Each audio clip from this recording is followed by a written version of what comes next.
decía recién, ya presento entonces a Martina Gadea, cantante, compositora, psicóloga y escritora, que presenta el próximo miércoles 3 de junio su libro Cuentos para ver y leer antes de dormir 2, que tenemos por acá, ya se los muestro. Seguramente más de uno ya tenga el primero y este es el segundo, que se llama igual, pero 2. Vamos a estar conversando de qué se trata. Y también a Daniel Baldi, su pareja, pero además escritor, ya muy conocido, con una amplia trayectoria, exfutbolista y técnico de fútbol. ¿Cómo están? Bienvenidos. Daniel, me faltó decir que acaba de presentar en la inauguración de la Feria del Libro Infantil y Juvenil, Estadio Lleno, su último libro que tenemos aquí, ya se los muestro. ¿Andan bien? Muy bien. Bienvenidos. ¿De qué viene? Cuéntenos un poquito de qué viene cada uno de ellos. No sé, ¿cuál de los dos arranca? Capaz que Daniel, que ya presentó. Que ya presenté. La gente ya lo tiene. Más viejo. Es más viejo. Lo dijo ella, ¿viste?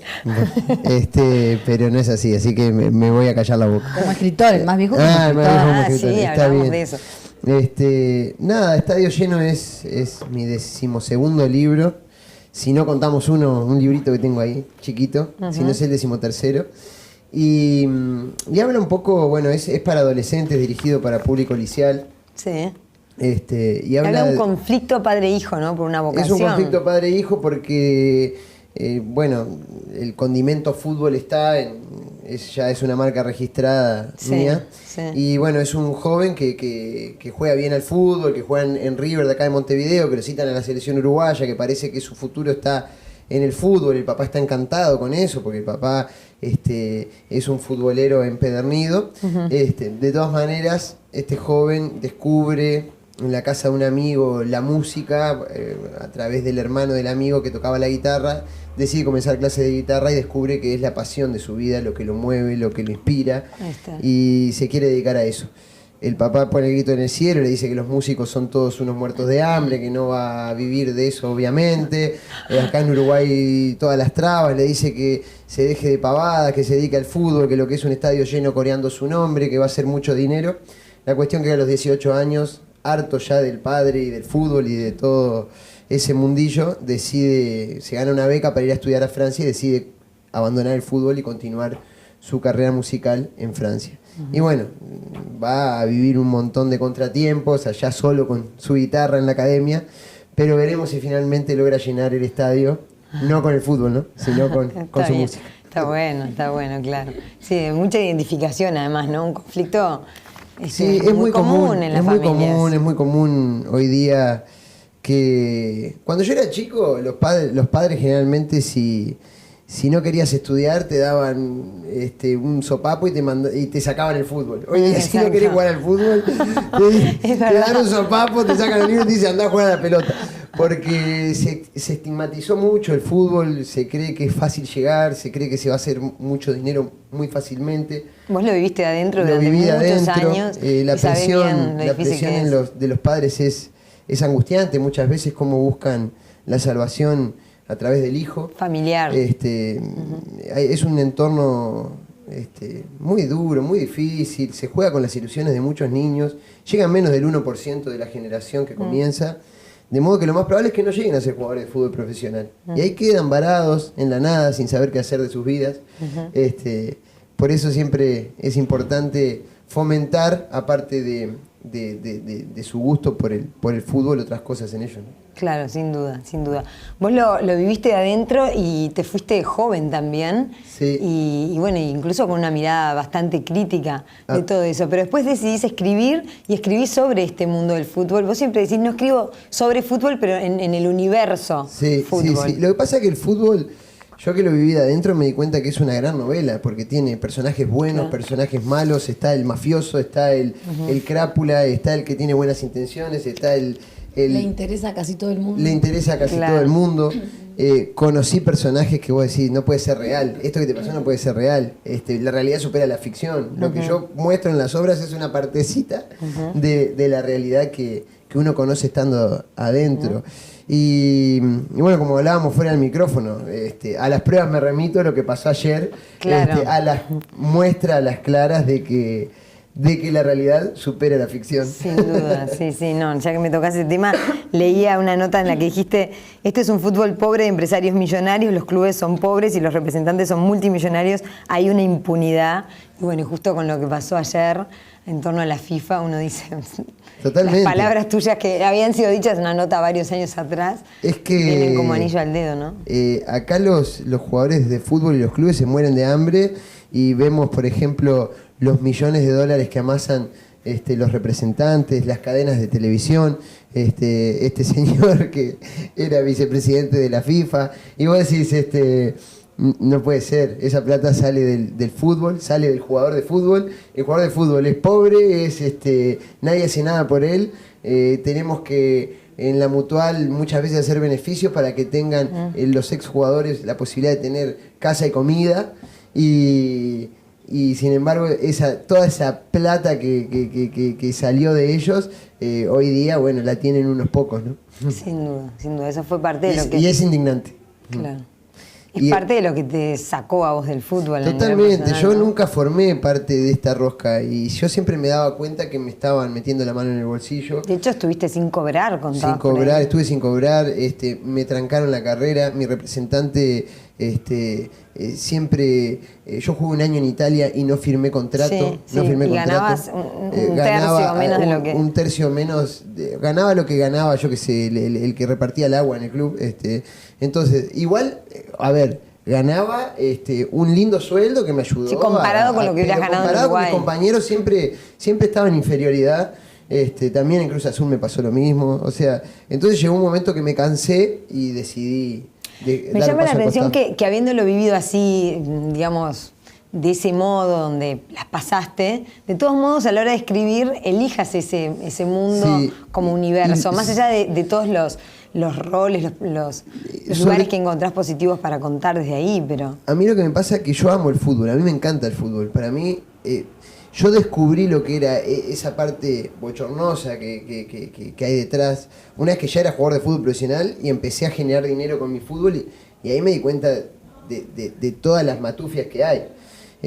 Si no es un deporte y es sano y es hermoso y a todo el mundo le gusta. Hay muchos intereses. Claro, pero hoy ya es más un negocio que un deporte. Claro, pero en lo que pasa, esferas.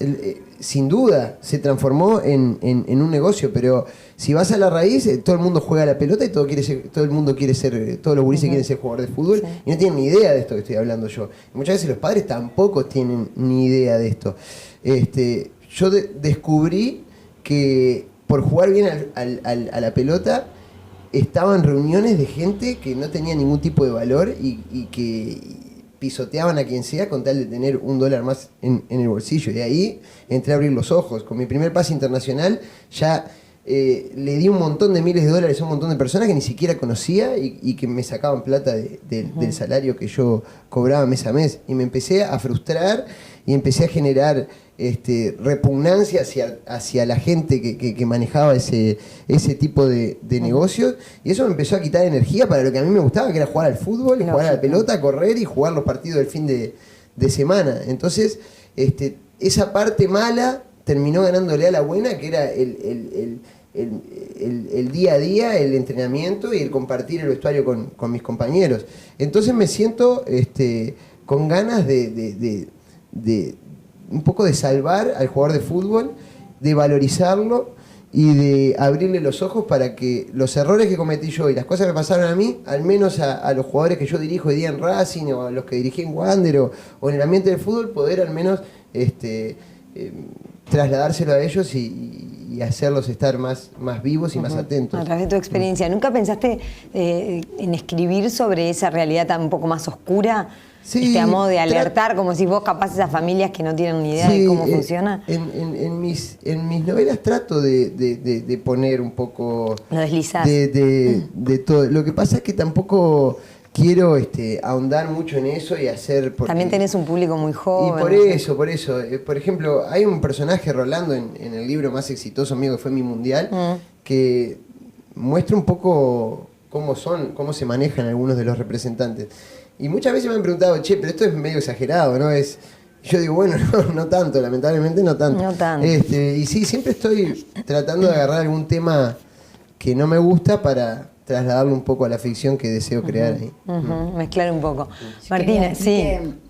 Hay un dicho que dice que no hay que poner todos los huevos en la misma canasta, ¿no? Y bueno, vos siempre haces hincapié en eso con los chiquilines que juegan al fútbol, porque además, aunque le fuera bien a los 30 y pico, 40 años, ya el fútbol te deja a vos. Entonces, y bueno, yo estaba pensando que si hubieras continuado en el mundo profesional del fútbol, no hubieras escrito 13 libros. Y capaz impresionante, que no. además empezaste... El primero en cuarto de liceo, o sea, ya tenías esa otra vocación. Sí. Y ¿Cuántos escribiste jugando, digamos, en paralelo? Y también se aceleró la carrera de escritor de los últimos años. Yo arranqué a publicar, digamos, siendo jugador de fútbol.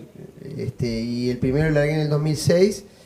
Lo publiqué en el 2006 y yo dejé mi carrera en el 2011, de modo que hubo 5 libros, 6, que lo saqué al unísono con la Te carrera. debías sentir un poco un bicho raro también, ¿no? Sí, porque no sí. hay tanto futbolista escritor. Por no decir que no existe, no sé si hay. No sé si hay, ¿no?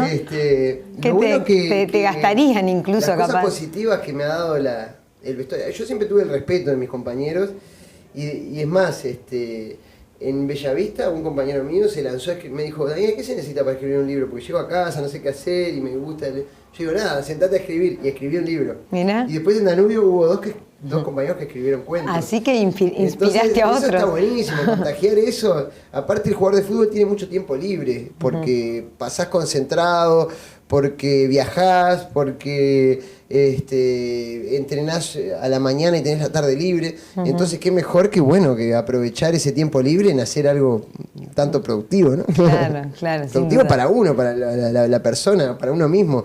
Y no por ahí, el jugador de fútbol no está incentivado, tiene momentos de ocio y muchas veces no sabe qué hacer. Cualquier persona, digo, yo hablo de jugador de fútbol porque lo conozco, pero cualquier persona muchas veces no sabe qué hacer con su tiempo libre. Uno desea tener tiempo libre, pero una vez que lo tiene no sabe qué hacer con él. Y está bueno tener otras pasiones para poder desarrollarse.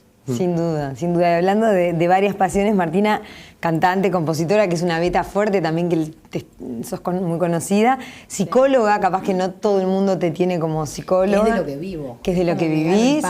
Claro. Y psicóloga infantil, además. Hice un posgrado en psicoterapia, me especialicé en hacer psicoterapia, y trabajé 8 años con niños, atendí 1000 y pico de niños con problemas de conducta en la escuela específicamente, y bueno, entonces ahí adquirí mucha experiencia, veo un niño y radiografía, ¿viste? A su vez también me pasa que trabajando como psicóloga es cuando no tengo duda de a qué vine al mundo, me siento realmente haciendo lo que quiero hacer. En todo el resto de las cosas dudo, en el arte, en la escritura, en el canto, y me fui animando de a poquito. Saqué mi primer disco a los 33 años, a pesar bastante de que desde los 18... Vi cómo fue el primer disco, que fue un poco, bueno, dale. Sí, medio que de tus propios amigos, ¿no? Fue precioso porque me llamó la disquera, mis amigos me grabaron el disco, entonces fue un mimo permanente, y también en el ambiente cultural de Montevideo, que es pequeño, ya se conocía mi música también. Claro. Entonces, fue Pero todo. ¿no te animabas vos sola a cuajar ese disco? Nunca había soñado con eso. Nunca había soñado, y de hecho el mundo de la noche y para vivir de la música y tocar y todo, no, subirme a un escenario tampoco me gusta tanto, a pesar de que cada vez que voy a un concierto en algún momento me dan ganas de subir. Me sorprendió un montón eso cuando estoy lo disfruto, pero vivir de eso es una responsabilidad enorme y tenés que hacerlo mucho, ¿viste? Digo, mis amigos que son muy virtuosos tienen que tocar jueves, viernes, sábado, domingo. Y no era lo mío. Entonces, bueno, de a puchitos así lo voy haciendo y siento una libertad enorme porque ni de los libros ni de la música tengo que vivir de eso. Claro. Entonces te da más libertad.